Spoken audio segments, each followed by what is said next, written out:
જોઈતાભાઈ પટેલ સમર્થકો સાથે કેસરિયા કર્યા। 100 થી વધુ કોંગ્રેસના હોદ્દેદારો અને કાર્યકર્તાઓ પણ જોડાયા। ગાંધીનગર કમલમ ખાતે તમામ લોકો ભાજપમાં જોડાયા છે। કોંગ્રેસના પૂર્વ ધારાસભ્ય જોઈતાભાઈ પટેલે તેમના સમર્થકો ભાજપમાં જોડાતા કોંગ્રેસમાં મોટું ભંગાણ સર્જાયું છે।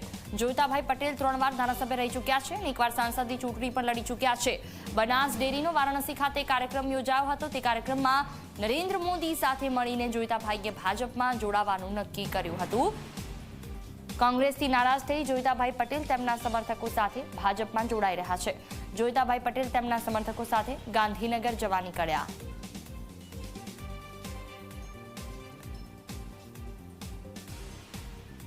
વધુ માહિતી સાથે સંવાદદાતા અલ્કેશ રાવ ફોન લાઈન પર। જી અલ્કેશ, જે રીતે જોઈતાભાઈ જોડાયા ભાજપમાં, કોંગ્રેસ માટે આ કેટલો મોટો ફટકો? ચોક્કસ જેવી વાત કરવામાં આવે તો ધાનેરાના પૂર્વ ધારાસભ્ય જોઈતાભાઈ પટેલ છે તે ભાજપમાં જોડાતા કોંગ્રેસ માટે બહુ મોટો ફટકો છે। કારણ કે જોઈતાભાઈ છે તે 3 વખત વિધાનસભામાં ધારાસભ્ય રહી ચૂક્યા છે, તો એક વખત લોકસભાની ચૂંટણી પણ લડી ચૂક્યા છે। ધાનેરા પંથકમાં જોઈતાભાઈનું ખાસું એવું પ્રભુત્વ છે। સહકારી તેમજ સરકારી બંને ક્ષેત્રમાં જોઈતાભાઈનું ખૂબ જ પ્રભુત્વ હોવાથી કોંગ્રેસ માટે આ ખૂબ જ આઘાતજનક છે। કારણ કે જોઈતાભાઈ ન ફક્ત એકલા પરંતુ તેમની સાથે કોંગ્રેસના કેટલાક કાર્યકર્તા અને હોદ્દેદારો પણ ભાજપમાં જોડાશે, જેને લઈને ક્યાંક ને ક્યાંક કોંગ્રેસ માટે હવે આવનાર ચૂંટણી માટે કપરા ચઢાણ છે। બિલકુલ, તમામ જાણકારી બદલ આભાર। થોડી જ વારમાં પ્રેસ કોન્ફરન્સ કરશે જોઈતાભાઈ। કોંગ્રેસમાં કામ કર્યા બાદ હવે ભાજપની વિચારધારા સાથે તેઓ સાથ આપવા જઈ રહ્યા છે। શું પ્રતિક્રિયા આપે છે જોવું રહ્યું। 15 દિવસથી રાજીનામું આપવાને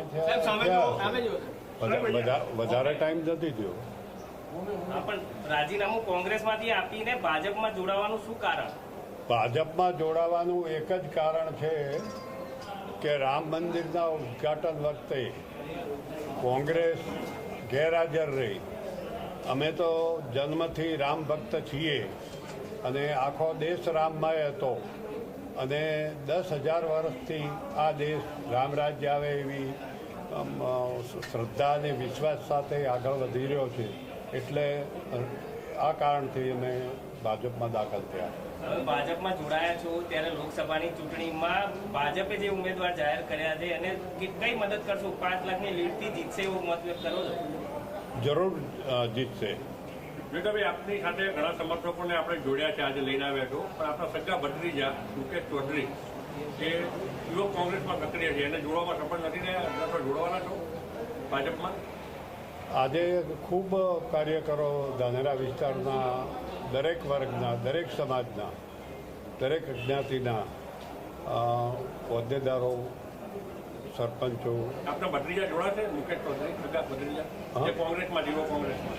ના, નથી જોડાવાનું, મને ખબર નથી।